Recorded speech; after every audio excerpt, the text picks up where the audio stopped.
young ninja gonna break your neck. Systems base their strength on gravity. And so you get higher pressures with a rotational system than you do with a stick. The stick, again, is based on your strength of being able to hit somebody versus your ability to capitalize on Mother Nature. And in this case, kinetic energy. Okay? So between the two, one is far more superior than the other. Okay? Then the other type of weapons you have are ballistic weapons. Obviously, from you being able to shoot something, squirt something, and there's two forms of that. A ballistic weapon, when you shoot it out, it doesn't matter about the bend or the gravity. It has so much energy, it's going to go fly straight wherever it's at. But when it slows down, then aerodynamics takes over and gravity takes over. So there's, like our darts, there's that performance area that's ballistic. And then there's the other area that's aerodynamic. Okay. So a good artist understands that in their own head, you are the weapon. Period. Wow, we got flies today. This is unusual. Shame you don't have a fly shotgun. We actually don't need that. We have a fly repellent that I have. So we have to get that going. So when you think of a weapon, and we saw it on the Marines, weapons of opportunity. What could those be? Now you have a watch, right? Yes, sir. And it's coming up on we're 10:30, roughly. 10:24, Sensei.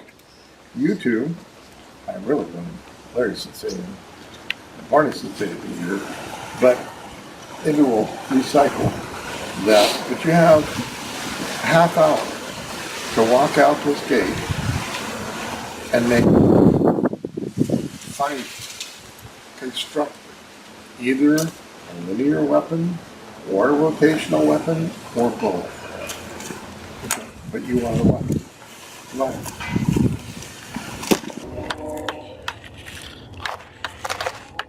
This is what I would do. Mr. Orquist. Like this is good to smooth it up.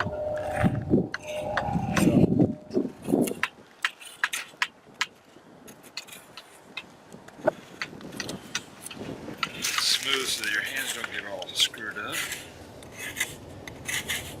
It's bigger than I like. It's a little split, but it just means it'll come off when I hit it.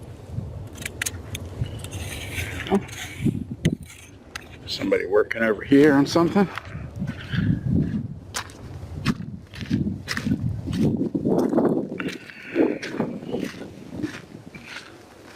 Barney Sensei, what are you constructing here? I'm constructing some kind of a mallet type weapon out of the stick I found in rock. I'm using my paracord that I had, my choke cord, to tie together.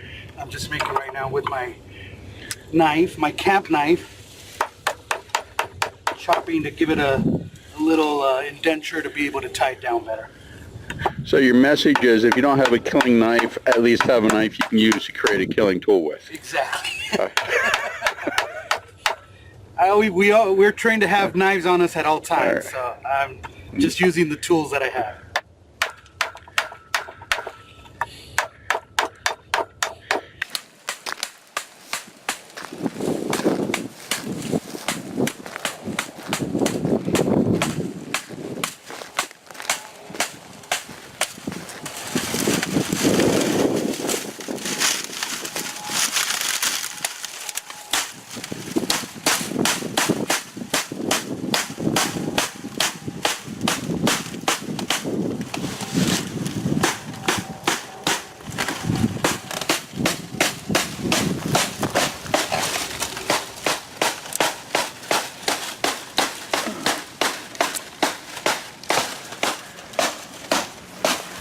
Is there a reason you didn't like the ones that are already on the ground?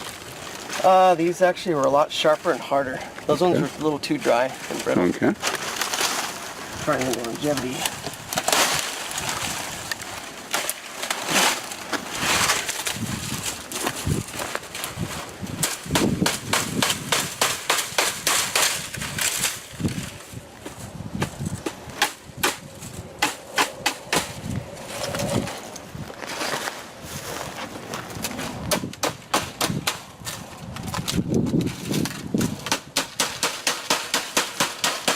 Okay, Sensei. Yes. I'm going to suggest you hold that a little higher up from where you were chopping at. I see you're testing with the blood check there, but chopping close to your hand is always dangerous. Trying to grab it as sharp as you can see. Mm-hmm. It is sharp, isn't it? At least I know it works. Could you take some of these fronds that you've already cut off and wrap around there to make a handle, almost like a sword wrap? It may not be green enough. You may need to pull a couple of these off up here to wrap.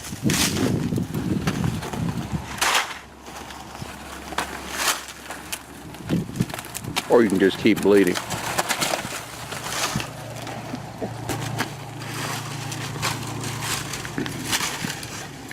My point is, as you're making a weapon, don't injure yourself significantly in the process. Okay? What's that? The point is, while you're manufacturing a weapon, don't injure yourself to the point where you cannot use it. Got it. Okay.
gotten a bunch of messages from Grant Sensei in the last 25 minutes.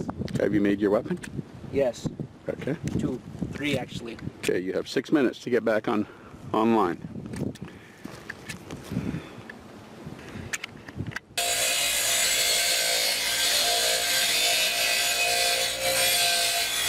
The instructions did not say tools could not be used. Huh? The instructions did not say anything about not using tools, so there you have it. Dad, don't improvise.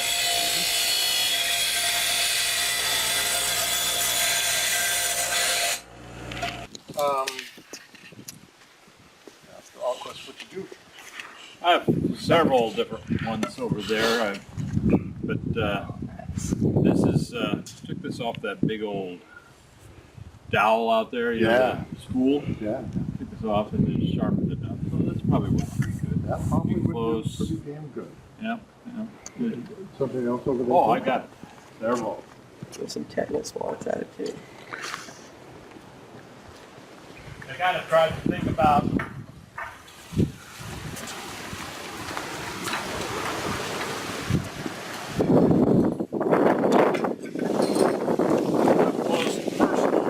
I would keep this close to me in case it got in there.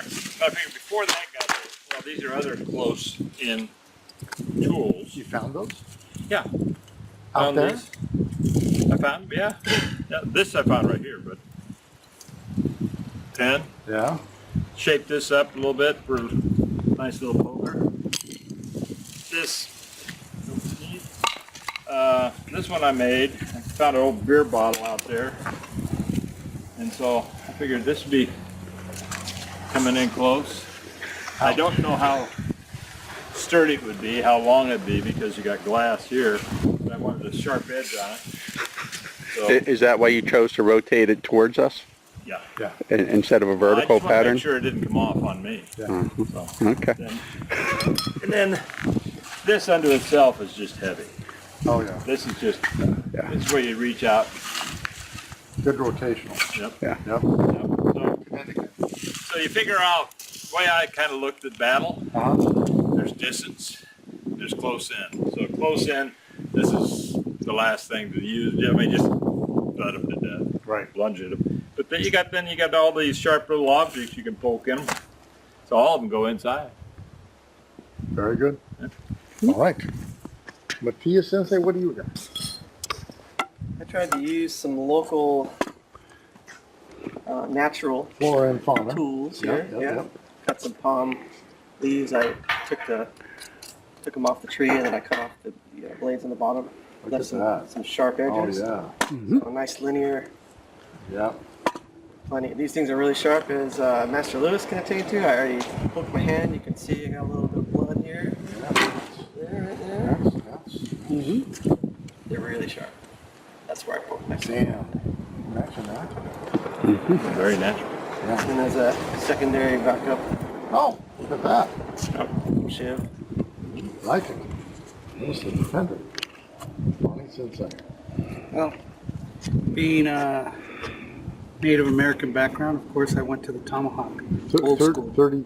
32% or something like that? Actually, Like yeah, Pocahontas? unlike the Yeah. senator, or, Pocahontas, yeah. I am He's actually poke a bunch actually us now. a lot more Native American blood. But So's everybody so what I else. did is I was looking for rocks, and I got a few rocks, and I started just breaking them until I got a piece that I thought would be nice and sharp on the edge, and then with my my camp knife, I was able to flatten this part right here, as well as I created these sections to tie it down best, and I used my choke cord to tie it down, and then I smoothed out the edge, so a little bit more Where'd you get the stick? craftsmanship. Out there somewhere? Out there, yes. Okay. Do you know we have obsidian here? No, I didn't. Do you know we have obsidian here? I didn't. It's everywhere. A lot of places. No? You? Oh my God. All right, follow me. We'll go this way. Do we want to do? Yeah, Oh, okay. all right. This is the first Battalion lesson. Should I be filming it as we're approaching? Of course. Big chunks? No. There's a whole bunch of them right there. Not worse yet.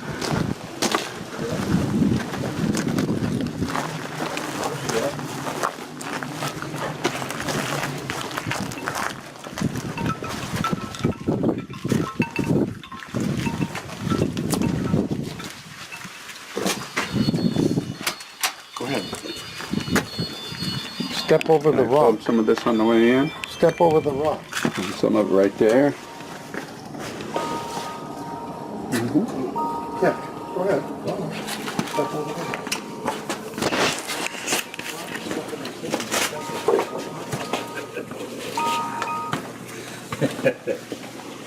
Now, gentlemen, this is obsidian, which is which holds my door open, and it's absolutely the natural for making knives, axes, Tomahawks. anything you want sharp. You've been stepping over it the whole time. Now we'll finish off the rest of the class. Let's get in here. Okay, so you funk obsidian. Not like that. You've been stepping over the whole damn thing, right? Okay. Not yet. So, Olaf, almost Sensei, you're next. I found a broadsword out there. So this was, It actually looks like one too. and it had already a point on it. So I figured it might come in handy. And then, and depending on, I used my choke cord as a little bit of a handle for splinters. This would be a bit more, Yeah. Weapon of opportunity. yeah, Club. right. Yes. I imagined those Marines beating those UFC fighters. Yeah, I you figured laughed. This You would saw him laughing at that, yes. be appropriate. Yes, it would be. Absolutely. Oh, and then I found a shiv, just in case. Get one on. I know what that is. Interesting. Oh, out of the fire pit. Some were actually laying out there. Really? And yourself down? Well, one thing I noticed as I was filming, although it wasn't violating any of the rules, I was seeing a lot of movement in clear view of some of the other homes and a lot of noise. We are stealth art. I think we need to keep that in mind. Next thing, as I was looking for each of you, I thought most of the debris would normally be along a shoreline, much as Olaf had walked down there. There are old foundations down there with pieces of metal sticking out. This particular fairly sharp piece of metal was sticking out of the ground about 8 inches. Just kicked it over, came out, wrapped it, scrape it a little bit, scrape the tip on the cinder block down there. Prison shank. You have a pretty solid stabbing tool, and made no noise at all down there. No other tools needed to put it together. You may be out in the wild and not have tools in order to build your improvised weapons. Right. Let's have a seat and debrief. So, Tia Sensei, what did you learn that you liked with your adventure out there? I just try to take the approach of becoming one with your environment. And naturally, at first I initially started looking for debris. And then I just thought, well, how about I just look in the environment and brush and stuff around me. And I saw some of these old dry ones that were really, really dry. I originally picked that up, but they were just too brittle. And then I realized, like, oh, these are even better. And then I poked myself and I thought, okay, yeah, this is good. So I just thought this was a fun little exercise. Absolutely. Awareness of our environment. Environment awareness is the key thing that I'm taking away so far from this class. Stepping over the rock that you could use to kill people. Well, I went over, there's a bed of rocks over there, and I was going to start with a bigger blunt object for my tomahawk approach, and I realized it was way too heavy and it was falling off. It wasn't as efficient, so I went into the rock, and then Kind of like your first wife?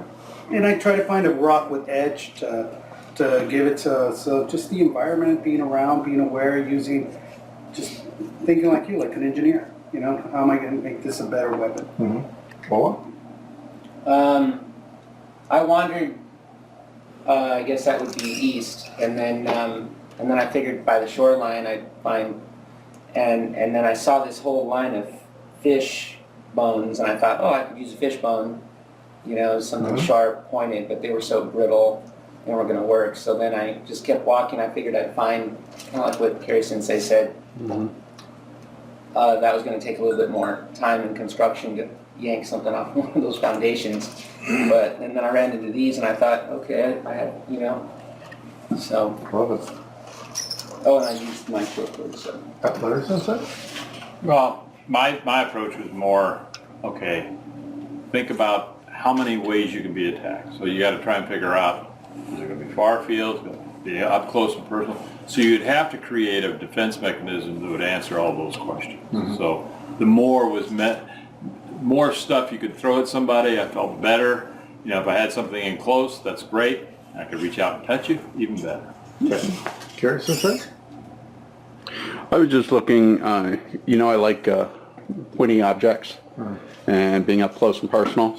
And I wanted to find a way to do something quietly and without having to do any tooling at all other than what was available. Because I'm thinking about being, if you happen to escape from someplace, say you're a prisoner or, you know, a POW or something, you don't have anything with you to work with. You have to use what's given to you and use it. Okay. Next exercise, y'all are going to leave that here somewhere. You probably should take it home with you. But you're going to go directly up the street, hang a right, and go straight out into the desert. And as a collective group, make a weapon. There is a plethora of stuff out there that's just ominous. And it's like nobody knows. So off you go. Come back. You have 45 minutes. Okay? Be back in there. Got it. Take that with you. Will.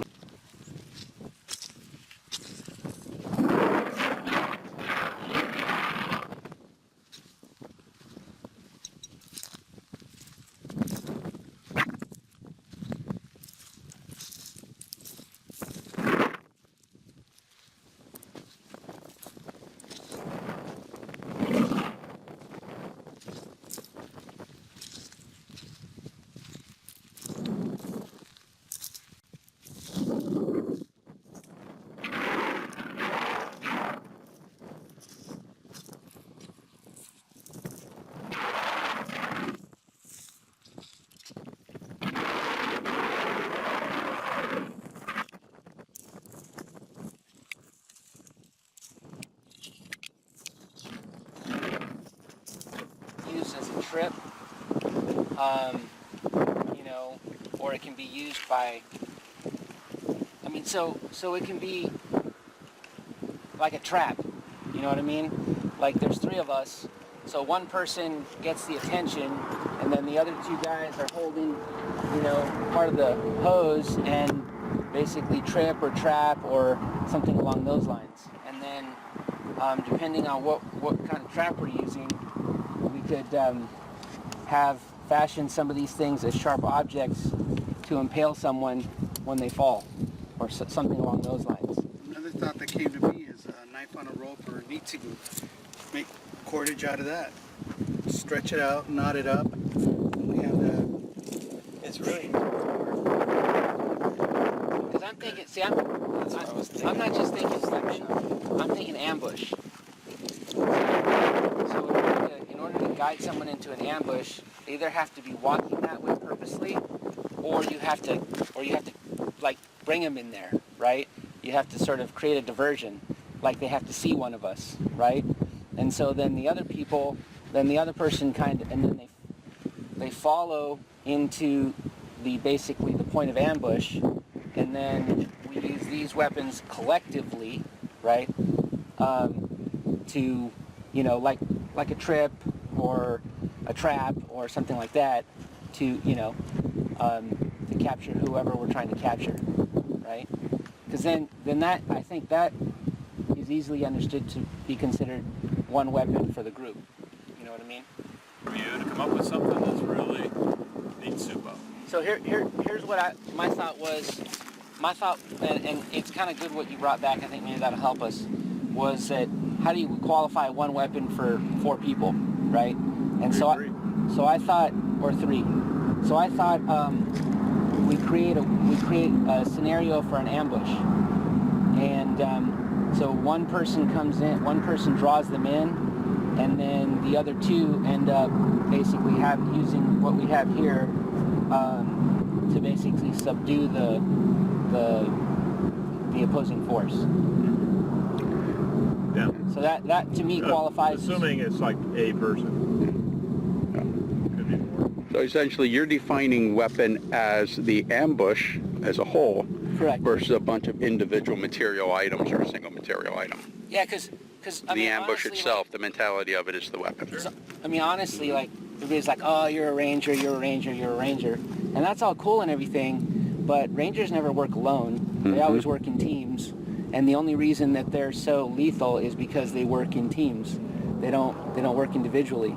So, you know, that's kind of why I thought about the one weapon ambush kind You of. always have these things that reach out and touch people. That too. Yeah. So okay, so what are we gonna do? The one note of, one comment I would make on that. In order to present yourselves as a group as one weapon, you must be of one mind. You must be functioning as a unit. All of you talk about going out as a ranger unit. You guys Yeah. had trained together, you thought together, you were able to anticipate each other's moves. Are you able to make that happen with this group within the next 20 minutes in a limited scope? I think so. Okay. Okay, so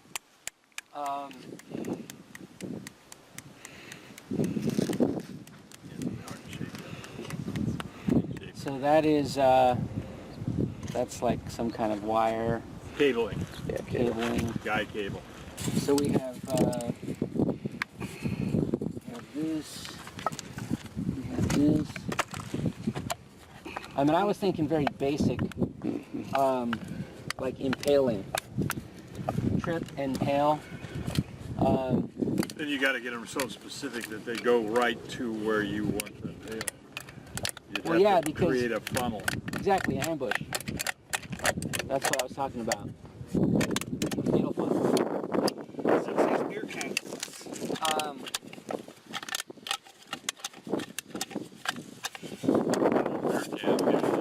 So are we going to do a close attack, or are we going to do a far attack? Like, are we going to have distance? Well, I think what we need to do is have one person say exactly, so we don't end up with a committee. That's what I'm doing. All right, you're the commander. Go. So, but what I'm asking is, do we want to have a close attack, where we're up in their face, or do we want to subdue them from a distance? Based on what you see here, All up close. I mean, distance would be fine. we have the can that can be tied to a stick. We actually have this, which nails in it, which we could probably straighten up and tie to something else. Tie to something, and that could be tied to something, and then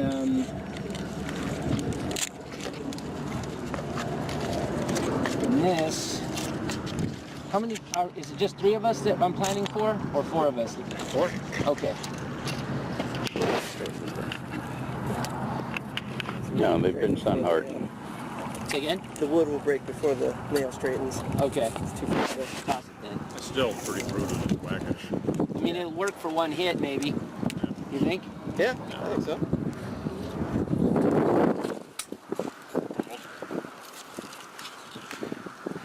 How flexible is that hose? It's pretty flexible. I think what we can do is this could be part of a decoy To suck them in, same thing. to funnel focus them to focus them on something.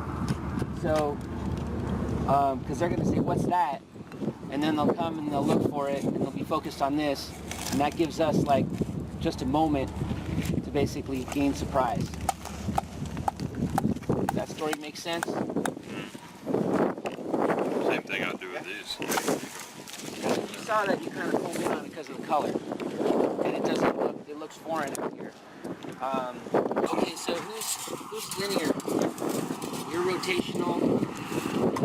Oh, Got a rotational there. rotational.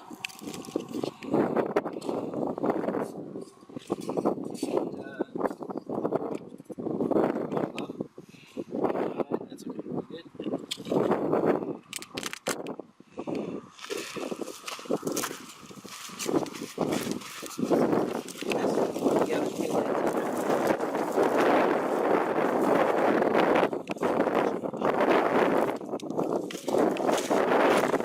Okay, 12 minutes, guys.